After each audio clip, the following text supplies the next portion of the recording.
Hey there, everybody, and welcome to yet another live Wednesday webinar.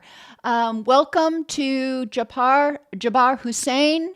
Thank you very much, Maurice Pauline, for supporting the channel. We really do appreciate all the support we can get. Hello, Claire Matthews and Denise De Jesus. Hello, Alana G. Welcome. And as always, welcome to our moderator, Adriana Stan.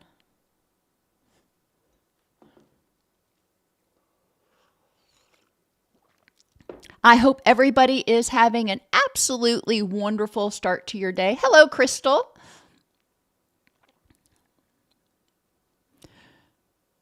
It is the first week of September. I guess that's what I'll start with today.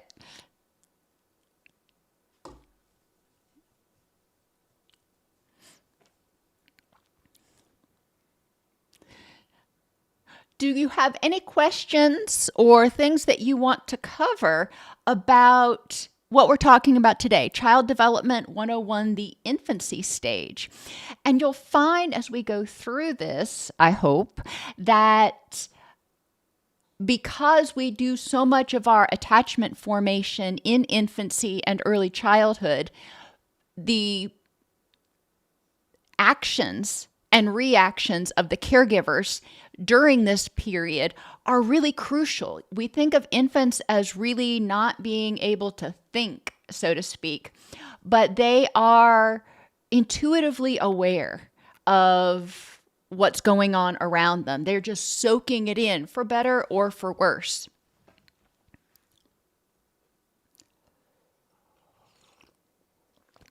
Hello, Paula. Good to see you.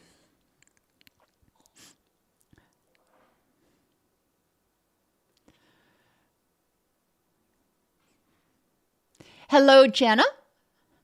Catherine, Shad. Good to see you all.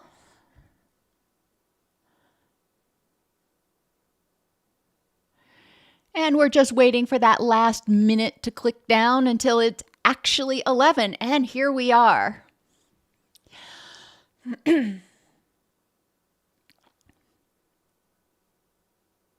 I'd like to welcome everybody to today's presentation on Child Development 101, the infancy stage. Obviously, we're talking about the different stages, so this is one in a multi-part series to get us through the sort of lifespan development information that we need to know. In this presentation, we're going to explore the developmental tasks and needs of the infant stage, and we're talking about it very loosely, 0 to 2 years old. We're going to explore Maslow's theories of biological and safety needs, Erikson's theory of trust and mistrust, Bowlby's concept of attachment, and Piaget's concept of cognition and schema formation. All of these fold into one another to really form the foundation of how the child perceives the world. We're going to discuss how failure to get these needs met can result in later mental health issues, discuss how failure to resolve the trust versus mistrust crisis results in later mental health issues, and discuss how infants' primitive cognitive abilities can develop dysfunctional schemas for later in life. So let's start out with the very basics of a lot of what we're going to talk about today. Secure attachment. In infancy, the trust versus mistrust stage, the child is developing this sense of security, the sense of safety and empowerment. Now remember, trauma is feeling unsafe and disempowered. Feeling safe and secure is the opposite of trauma. So when children are in environments in which they are not getting their secure attachment needs met, it's traumatic. It's terrifying. Even if they can't articulate it, because a 6-month-old really can't talk that much, you will see nonverbals. You will see other behaviors that communicate, hey, I'm feeling very unsafe. So in this stage, as with all stages, it's important that the caregivers focus on being consistent to respond to the child's needs in a consistent fashion. When Junior cries, we're going to respond to Junior relatively quickly. It's not one of those, well, maybe my caregiver will come, maybe my caregiver won't come. I don't know. The child knows on some level that the caregiver is going to respond. Now, they may not get it right the first time. They may think, oh, you're cold, and when in reality, they're hungry, but they're trying. And the caregiver consistently responds and consistently tries until they figured out what's going on with the child. Attention is spending time with the child, and children develop their relationships with others based on their interactions. If they are plopped in front of the television or just left in a crib all day long, they don't develop a lot of schema about other people or themselves. And we're going to talk more about that. Caregivers also need to be responsive. And babies have 5 different cries. I'm hungry, I'm cold, I'm scared, I'm wet, and I'm tired. And caregivers over time will develop an awareness of those different cries. If they're being sensitive to the child's needs, they'll figure out kind of what it sounds like or what it looks like. A lot of children, when they get tired, they'll start pulling on their ears. Now, the ear, interestingly enough, that's where a lot of our vagus nerve endings are.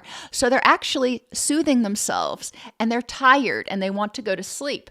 But I digress. Being responsive to that child's needs is so important to help them feel safe and empowered. Encouragement is another thing. And when we're thinking of infants, you're not going to be saying, hey, you can do this. Why don't you try out for the ball team? No, of course not.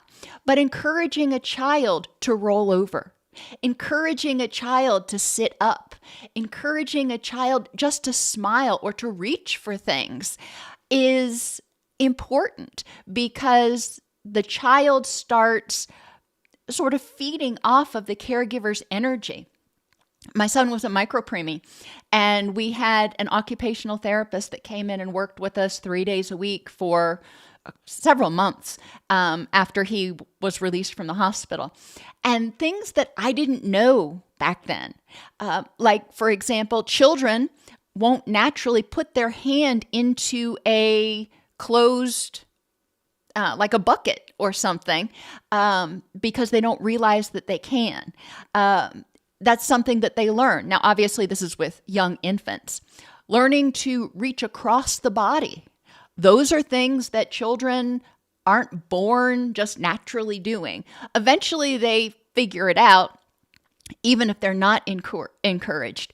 But encouraging a child when you hold a toy up above it and encouraging them to reach for it helps them develop those gross motor skills. So encouragement comes in many different forms for infants. And safety. That kind of goes without saying. We want the child, the infant, the toddler to feel safe, to know that when caregiver walks into the room, that it's going to be okay. They may not love it, but it's going to be okay. And that can trump a lot of things for the child if they feel like, okay, caregiver's got this, and I can turn it over. And obviously, cognitively, they're not thinking about that, but on some level, their brain is registering it. In terms of Maslow's hierarchy of needs, we think about that hierarchy. The base level, we need food, we need water, we need clothing, we need shelter, we need medical care as appropriate. An infant can't get this for themselves. They're not even mobile. So we need to recognize that the infant relies on the caregiver to provide food when hungry, to provide shelter and physical comfort, to provide protection from overstimulation, and to provide enough stimulation so the child's not understimulated, to help them sleep when sleepy, and just to provide human contact. Human contact, kangaroo care, for example, or even just holding and swaddling the baby can increase oxytocin levels. Oxytocin is our survival hormone, our bonding sort of hormone. And oxytocin is a major anti-inflammatory and regulator of our autonomic nervous system, of our stress response. So when children are exposed to environments that increase their oxytocin levels, it can help them better self-regulate.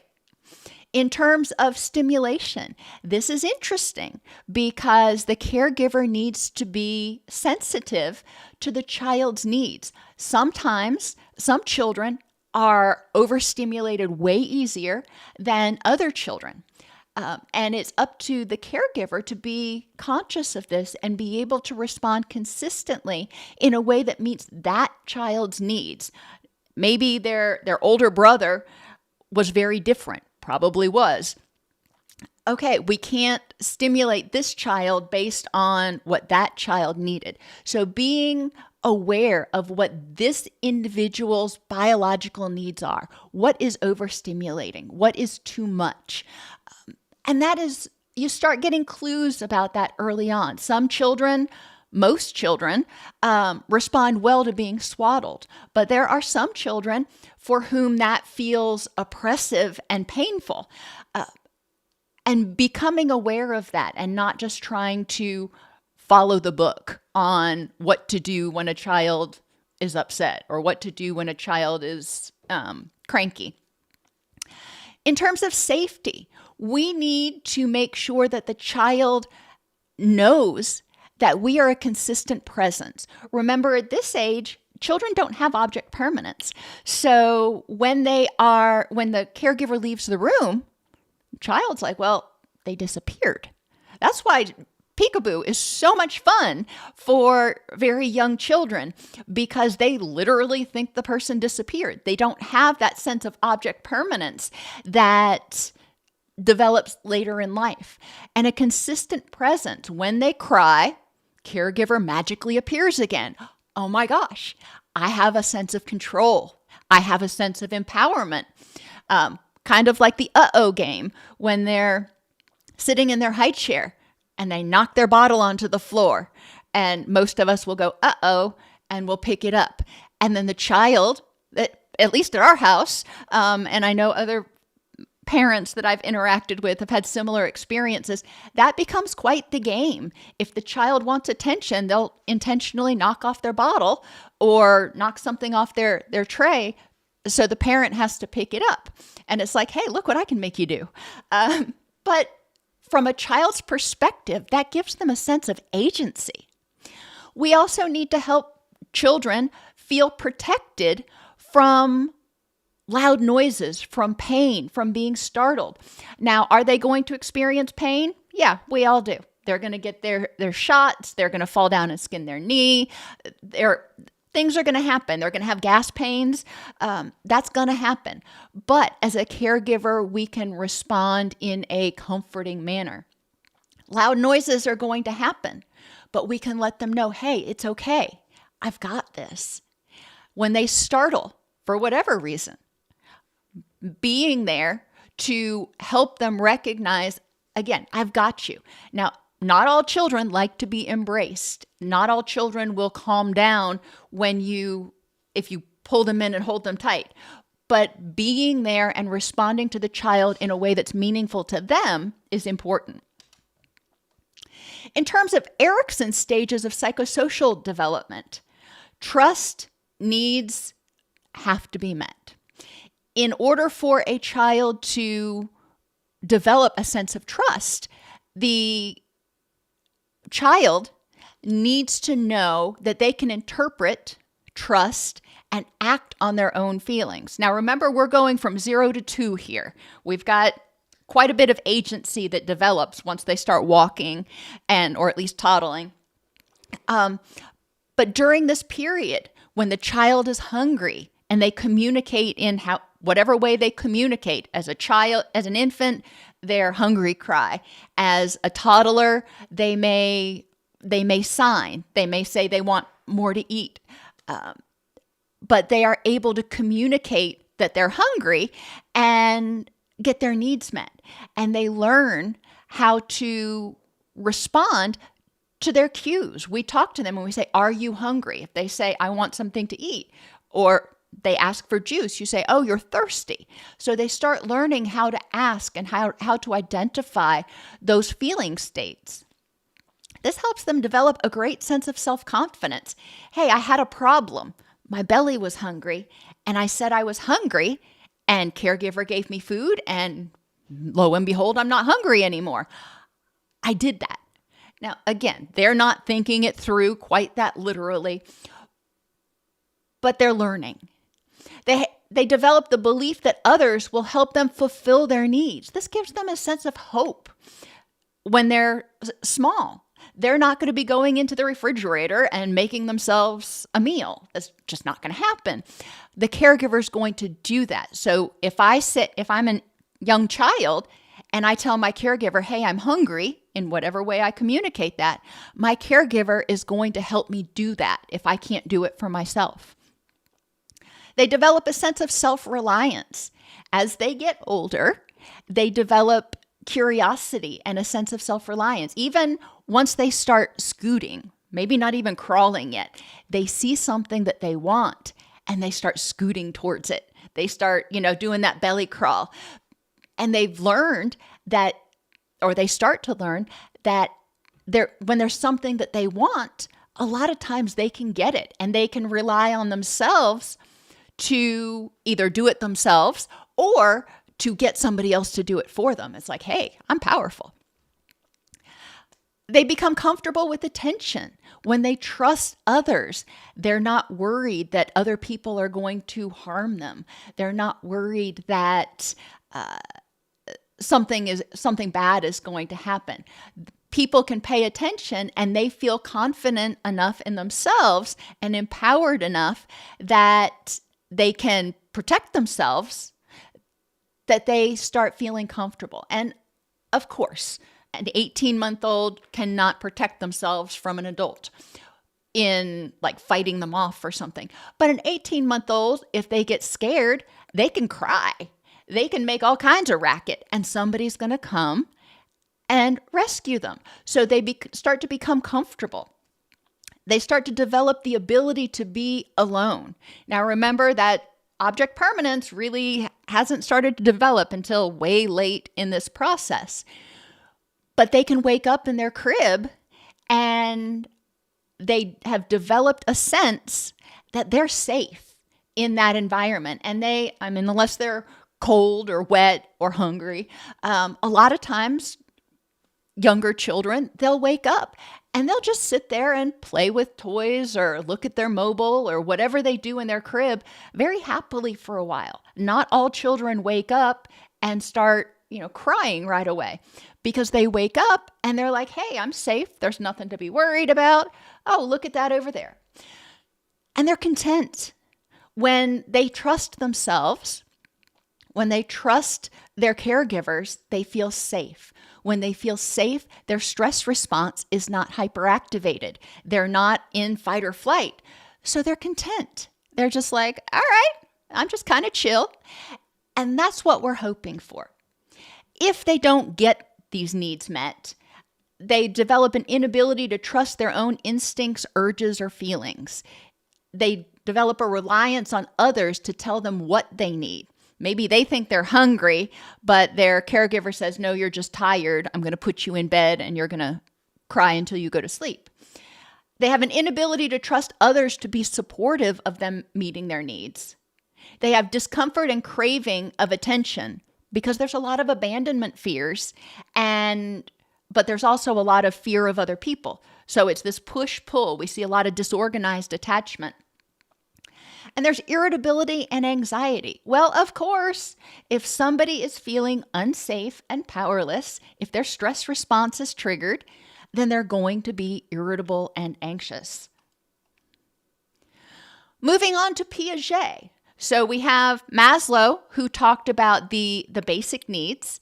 We have Erikson that talked about trust and mistrust. Now we have Piaget. We're moving on to cognition. And in the sensory motor period, children do not yet have object permanence. I know I've said that like 6 times already, but it's important. Think about how scary the world would be if, when something wasn't in your sight, you thought it just ceased to exist and you didn't know if it would ever come back. That could be kind of stressful. So children do not yet have object permanence. They also don't have much of a frame of reference, so they rely on caregiver feedback. When caregiver is freaking out, then the child is going to pick up on it, and the child is probably going to freak out, or if they're already distressed, they're probably going to escalate or be inconsolable because they're picking up on the messages that are being sent out by caregiver. Schemas, or our mental shortcuts formed during this time, rely heavily on whether needs were adequately met. If their needs were adequately met, then the child develops the beliefs that, hey, I can get my needs met, I'm safe, and I'm empowered. If their needs weren't met, then they develop the beliefs that I don't know when my needs will be met or if they'll be met, and I don't feel safe and I don't feel empowered. So you've got 2 different perspectives for how people interpret the world. And when you're knee-high to a grasshopper, there's a lot of stuff to interpret. And they're learning, they're taking things in, they're absorbing things like a sponge. But if they're absorbing it through that lens of trauma, then the world just naturally feels like a scarier place. They're going to notice the threats a lot more. If they're absorbing it through a secure lens, then they're going to notice more of a greater breadth of the stuff that's out there. They're going to notice the good. They'll notice the bad, but they're also going to notice the good. Moving on to John Bowlby. I know we've already been talking about attachment, but you can't talk about attachment without actually talking about Bowlby. Securely attached infants are easily soothed by the attachment figure when they're upset. Well, let's think about what is going on there. The infant, when they see the caregiver, they remember when that caregiver's been there before. They may not have object permanence, but they remember people. When that caregiver shows up again, they remember who that is. And they remember that person as either being safe and comforting or not safe and not comforting. So if the attachment figure, if the caregiver is consistent, attentive, responsive, encouraging, and safe, then when they walk in the room, the child is going to have that sense of, okay, it's all going to be okay, because when this person shows up, then it's all good. I may not understand why, but I understand that it's going to be okay. The caregiver in these situations is sensitive to the child's signals and responds appropriately to their needs. That goes along with that consistency and responsiveness. Insecure or avoidant infants are very independent of the attachment figure, both physically and emotionally. Why would they be independent of the attachment figure? Well, because when that attachment figure shows up, it's either going to be unpleasant or inconsistent. Every once in a while, it may be positive, but a lot of times when we see avoidance, we see the infant basically blocking out the caregiver, trying to create an imaginary wall because that person is unsafe in some way. They tend to not seek contact with the attachment figure when they're distressed. They're like, well, they just make it worse, so why should I bother seeking them out? These caregivers are often insensitive and rejecting of the infant's needs and are often unavailable during times of emotional distress. Which again, the caregiver, when the child is feeling distressed, if the caregiver doesn't show up, they're like, oh, what do I do? If the caregiver shows up and gets angry with them or is totally stressed out themselves and can't be responsive and help them downregulate, then it just feels like even more negative energy, even more intense distress, piled on what they were already experiencing. And they're like, I can't take it, back off. We need to recognize what these attachment behaviors are actually communicating. Ambivalent children often exhibit clingy, dependent behavior, but are rejecting of the attachment figure when they engage in interaction.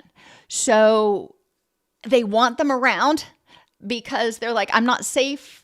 If you're not here, I know that I can't defend myself, but I really don't want to spend time with you. I want you to be there if something bad happens, but really you're overwhelming. So just stay over in the corner.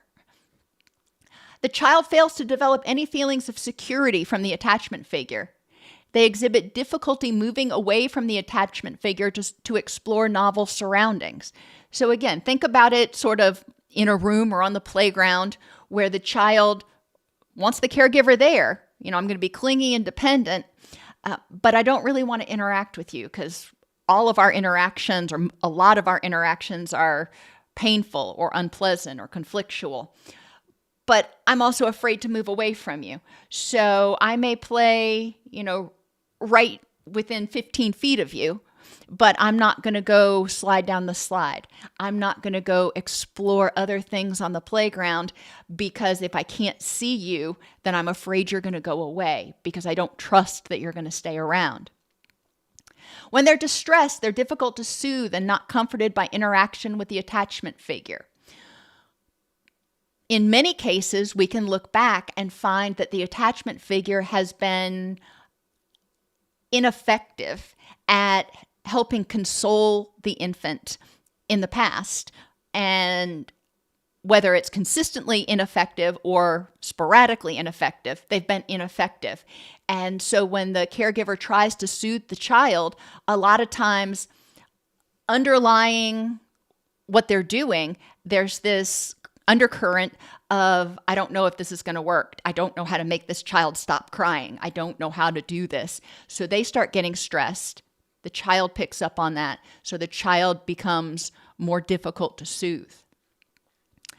This behavior, when the child isn't responding to the caregiver, and when the child isn't really even wanting to interact with the caregiver that much, but they want them around. They just don't want to interact with them because that tends to be painful, often results in the caregiver not really forming an attachment with the child either.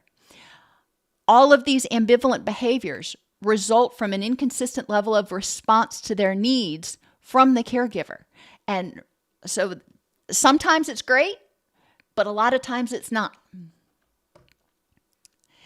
We need to be mindful of what's going on with these children, being attentive to their cries and cues before they become hysterical. Now, that's not always possible. If you are asleep in bed, you're in complete deep sleep phase, and it takes you a couple of minutes to actually hear the cries and wake up, sometimes it does. If the child gets hysterical occasionally, that's not going to completely destroy attachment. The important thing is recognizing, oh my gosh, baby needs me. Let me go attend to their needs. And paying attention to those cues is also so important.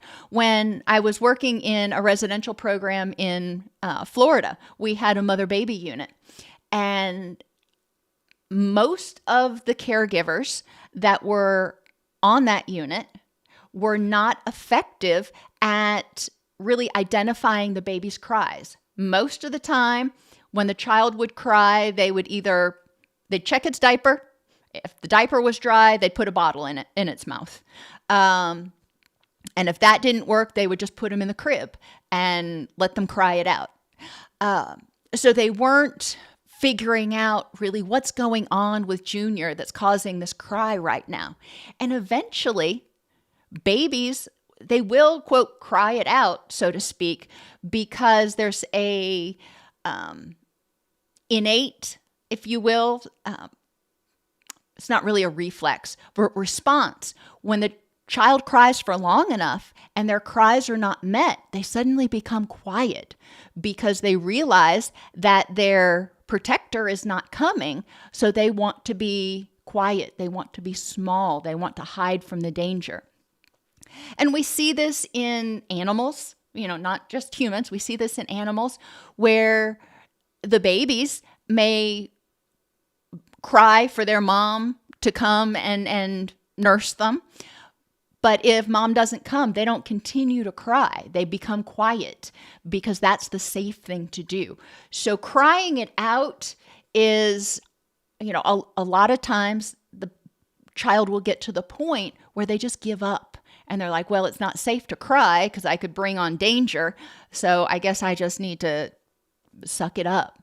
And think about how that feels for the child, how hopeless and powerless they must feel. But I digress. Accept the baby's needs as they are and provide a validating environment. This is another one of those things that children don't fit into this nice manual where when this happens, you do this, and when this happens, you do this. No, it doesn't work that way. There are some children who want to be held and rocked. There are other children who want to have a little more space. One of my children was a lap child. She was always, on somebody's lap or snuggled up with them. My other child, not so much. Very sweet child, very interactive, but was never one to crawl up on your lap and want you to read him a story or something. And recognizing their different needs is important. As I mentioned earlier, sensory differences are also crucial. Some children need a little bit of stimulation, others not so much, or they can become overstimulated very easily. When my son was born, he spent several weeks in the neonatal intensive care unit where there is constantly noise. There's beeping and buzzing and people moving around. And when he came home, he actually slept better if we went about our business than if we had it quiet enough you could hear a pin drop. My daughter, on the other hand, did a lot better if it was very, very quiet. So sometimes children adapt, and we need to recognize that not every child is going to feel safe in the same environment, and we need to be sensitive to their needs. We need to be consistent in our parenting. When they cry, or when they are hurt, or when they're in need, we need to be responsive. Not 60% of the time, not 70% of the time, 100% of the time. We may not always be able to fix it, but we need to let them know, hey, we're here. And especially at this young age, when, again, if we're not literally within eye shot, they don't know if we're even still there anymore. So coming back and just being in the room for some children is enough that they're like, okay, all right, caregiver's here. We need to be consistent in how we respond to what they're doing and engaging with them on a consistent basis. We need to learn how to calm ourselves as caregivers, whether you are a babysitter or a childcare worker or a counselor working with young children or a caregiver. We need to learn how to downregulate our own stress response because they sense it. When your heart rate is higher, when your breathing is faster and more shallow, all of those physiological signs of stress, children pick up on. And when you're stressed, they're going to be stressed. When you're holding a baby, a lot of times your rhythms are going to sync up. If your heart rate is slow, their heart rate will go down. If your breathing is slow, then their breathing will eventually go down. Their sympathetic nervous system is going to kick in. They recognize from the great big caregiver that, hey, it's okay. And I'm safe now. And again, caregivers got it. When we have a calm parent, we have a calmable baby. If it doesn't mean the baby's always going to be calm. Oh my gosh. I remember when Sean, he had gastric reflux, and he would cry until we got it diagnosed, which in and of itself was a challenge. He would eat, or even if he hadn't eaten in a while, but whenever he would lay down, he'd have that reflux and it would hurt and he would cry and cry. So his father and I would take turns walking with him and rocking him, trying to get him to downregulate enough to go to sleep. But we knew that if we started to get stressed, if we started to get frustrated because he was having a bad night, that it was only going to make it worse. As we got progressively stressed, he would start to amp up. If we were able to stay calm, then we were able to gradually help him downregulate. It wasn't instant. A lot of times it had to do with helping him sit up and helping that pain go away. But he knew we were going to be there and we were going to try. And we weren't going to project this stress, if you will. You know how when you walk into a room and people are like super stressed, you can just feel it. You can cut the tension with a knife. Well, kids pick up on that too. Even if they don't know what it is, they pick up on it and it can feel very scary. We need to keep a routine to help set babies' circadian rhythms. Now, what does this have to do with developing trust? Oh my gosh. Well, when our circadian rhythms are out of balance, then our stress response is on. When our stress response is on, then we tend to be more irritable and cranky, as well as sleepy and some other things. So helping the baby keep their circadian rhythm set helps reduce stress on the body and helps reduce activation, unnecessary activation of that stress response. It helps regulate when certain hormones are going to be released in their body for feeding, for example, and digestion, and sleep as well. You know, when the melatonin is going to be released. That is very helpful for helping the baby feel safe, helping the baby feel calm. Because if their circadian rhythms are out of whack and their stress response is constantly on, even if it's just on a little bit, that means the baby is constantly feeling unsafe, even if just a little bit. And that can disrupt trust. Try to view the world from the baby's eyes. This is something that, I thought was kind of silly at first, but recognizing what can be scary is very different when you're laying on your stomach on the floor as opposed to when you're standing up 5 feet in the air or 6 feet in the air.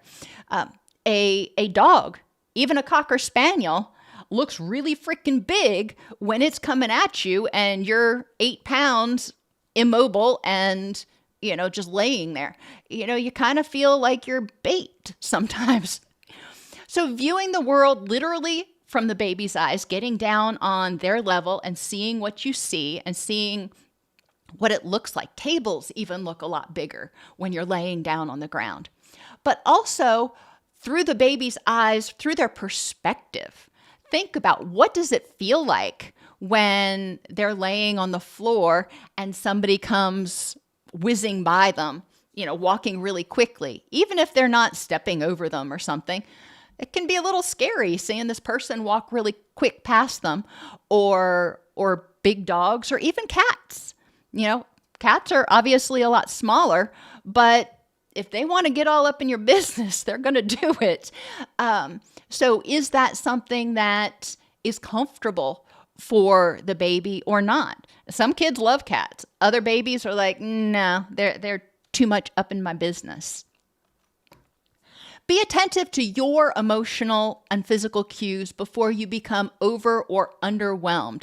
We need to reparent ourselves. If we're going to teach the child to how to downregulate and how to modulate their stress response, we need to know how to do it, which means we need to be more mindful. How am I feeling right now? Before I go in to pick up Junior, how am I feeling? If I'm feeling irritated that he's crying again and he was just up an hour and a half ago, all right, well, that's my stuff. And I need to literally check that at the door.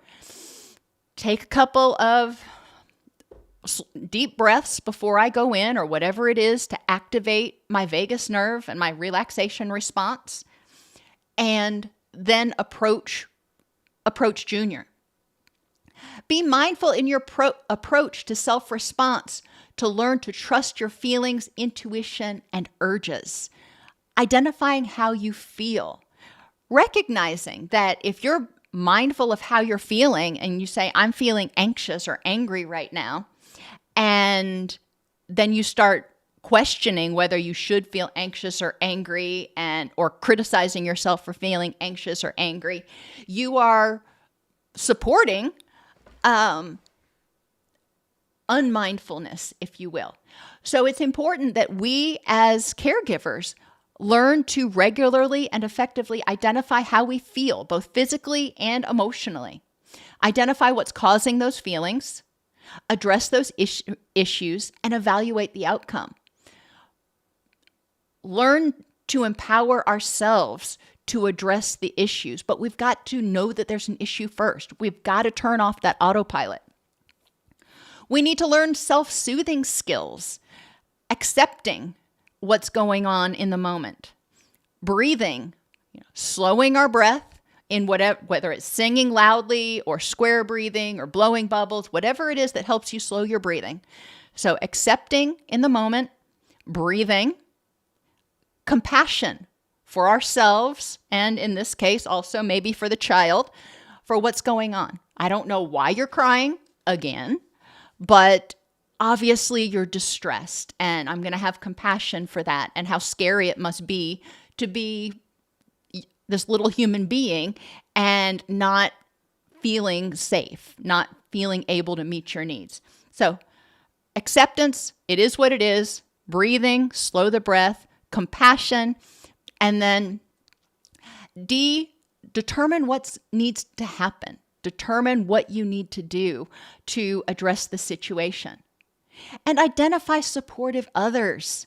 When we are parenting small children or reparenting ourselves, sometimes we just need somebody else to listen. We may not need their answers, but we need somebody else to hear us, to validate us, to say, yeah, I can see where you may feel that way. Having somebody that you can just vent to and say, oh my gosh, last night was so challenging. Junior was up, I swear, every hour on the hour last night. I got 0 sleep. There's nothing they can do about it. There's nothing you can do about it. But that supportive other can say, wow, you must be really exhausted.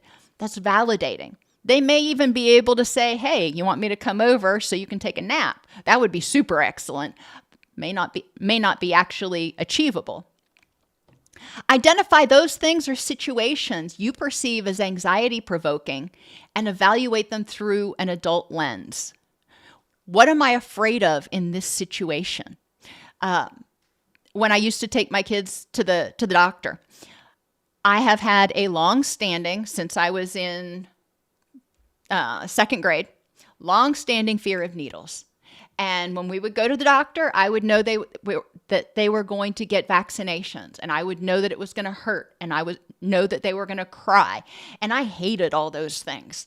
So just the fear of the injection is one, that's triggering my anxiety, but also knowing that it's going to hurt and they're going to cry and I can't stop it. That triggers more of my anxiety. So we're going in there and the kids are already picking up on the fact that, hey, mom's kind of stressed. So asking myself, what am I afraid of in this situation? Well, I already identified for you mine. What's the probability that something bad will happen? Well, in that situation, what's the probability that they're going to get an injection? Probably pretty high. How have I or others successfully handled things like this before? Have they gotten shots before? Yes. Have they cried before? Yes. Have I held them and consoled them and it went okay? Yes. Is this something necessary? Yes. Okay. So It's not something that I want to do, but in true acceptance and commitment therapy, I can be a good parent and be attentive to my child's needs and cause them minor temporary pain by taking them in to get their vaccinations. Keep a routine to help you set your circadian rhythms. Circadian rhythms are set by light, by temperature. Cooler temperatures make us want to sleep, by when we eat, and by our sleep routine. So try to go to sleep, just like you tuck Junior in at 7 o'clock every night. Try to tuck yourself in at 9 or 10 every night. So you are setting your circadian rhythms as well. That will help reduce your underlying stress, because just like for kids, when our circadian rhythms are out of balance or we're not getting enough good quality sleep, that registers as a stressor and increases the activation of our stress response and increases the activation of our stress hormones and increases systemic inflammation. None of that is going to help us with our parenting. Infants have very little frame of reference and absolutely no object permanence. Every experience is often filed as an initial schema. Everything they do, the first time they meet Aunt Betty, that's an initial schema. So the next time they meet Aunt Betty, they're going to anticipate what life is going to be like or what the interactions are going to be like based on their prior experience with Aunt Betty. So we do need to be aware of children's initial reactions, because they start out with having nothing to anticipate the world through, nothing to predict what's going to happen. So they're like, I don't know if I'm safe or not. With each experience, then that's something that they can refer to, and they can recognize, hey, this is okay, or this is not okay. And we need, from a behavioral standpoint, we can learn a lot from children by paying attention to what they register as distressful. And what I mean by that, for example, Sean would start to cry when you would try to put him down to go to sleep in his crib. But you could put him in his bouncy chair and he wouldn't cry a bit. I started putting these things together later. Ultimately, lo and behold, he was telling us in his 2-month-old way, when I lay down flat, it hurts. It hurts a lot. Please do not lay me down flat. Paying attention. Their cries are their way of communication. If they yawn, a lot of times when you try to approach them, that may mean they're tired, or that may mean they're getting overstimulated and you need to back off. Yawning and averting their gaze are two things that children will do when an unsafe person comes, or animal, comes into their space. They're like, no, just go away. And we want to be aware of that. Sometimes we can be very well-meaning, and you have that family member, which probably is me, who sees the baby and we're so excited to see them and we're like, oh, and we start talking baby talk and, doing all kinds of movements. Y'all know I just gesticulate a lot anyway. And the kid may be like, oh, wow, somebody get that woman away from me. And being sensitive to the child's reactions. If they are locked on and seeming to be engaged, that's great. But if they start acting overstimulated, it's important to back off, because they are learning in that experience, in that moment, whether you're a safe person, whether you're going to overwhelm them or not. Now, the next time you interact with them, they're going to add to that schema. At this age, and for several more years, the child's not going to be able to differentiate. So if you have a great interaction, your first interaction, but the second interaction is just very traumatic, then the child is going to err on the side of this person's unsafe. They're not able to say, well, in this circumstance, Aunt Betty is super awesome. But in this circumstance, if we see Aunt Betty, we want to try to, shut down. They can't determine, they can't differentiate one from another. It's all or nothing. Aunt Betty's safe or Aunt Betty's dangerous. And from a survival standpoint, most organisms default to, if there's a possibility of danger, we're going to expect danger. Infants and young children are learning how to get their basic biological and safety needs met. They know what they are. They know when they're wet. They know when they're cold, but they may not be able to articulate that. And by communicating to their sensitive, responsive caregiver, they start learning, hey, when I feel this way, I need a blanket, or I need to have my diaper changed. There are a lot of things children can learn. Failure of the caregiver to consistently respond may cause the child to not trust themselves. I thought I was hungry, but they told me I wasn't, and eventually the hunger went away. Well, yeah, eventually the hunger does go away, but that's not because you weren't hungry. It's because the circadian rhythms just kind of moved on. They learn to not trust others. I can't trust that you're going to consistently meet my Maslowian biological needs. I can't trust that you're going to be there to keep me safe. They may be unable to identify their own needs because they're being told, this is what you need. You think you need this, but that's not it. This is what you need.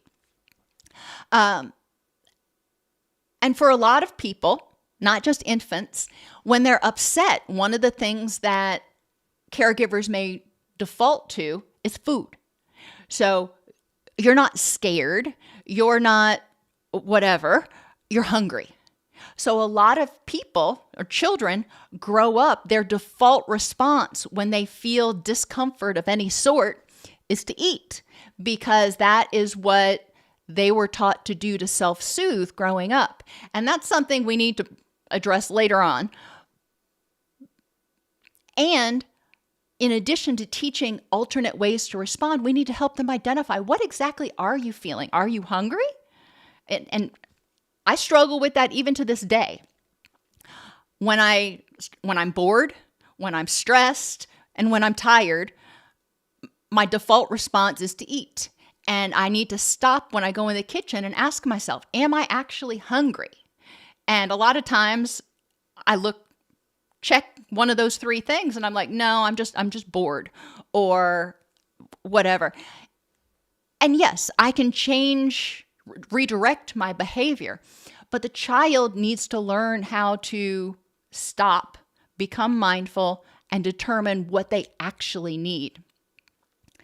And when the child doesn't trust themselves, they don't trust others, it leaves them feeling hopeless and anxious in a very unpredictable, very scary world. As I've said in many, many other videos, children can't just say, well, this place is not very safe or healthy, so I'm going to pack up, move out, get an apartment, and I'll see y'all later. And an 8-year-old can't do that. An 8-month-old most certainly can't do that. So the child feels terrified most of the time, which is why we need to make sure that we are present emotionally and physically for children, for infants, as they are developing their core schema, their core beliefs about themselves, about others, and the world. Are there any questions?